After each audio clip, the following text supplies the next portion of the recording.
السلام عليكم ورحمة الله كل شيء، مرحبا بكم. صحيح كما قال الكوتش ضرب وجيز باش يحضروا فيه المباراة.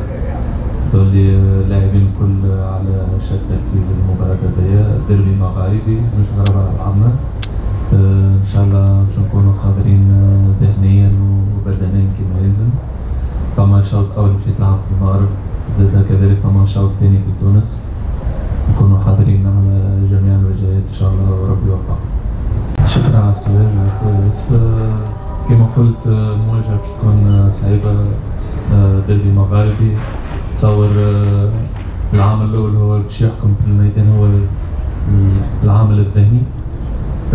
بدنيا متصورش معناها اللاعبين مش حاضرين ما شاء الله. كما شفتوا لعبنا ماتش عليه روتور ضد مازيمبي معناها من أعلى الديرات. تصور صحابي نشكرهم على الأداء اللي قدموه، حاضرين سورتو لي بلون. ان شاء الله التركيز توا باش يكون ذهنيا، اللي باش يكون اكثر مركز. نتصور بمباريات هذم يتلعبوا على جزئيات قصيره معناها على التركيز اكثر منه باش يكون جهد.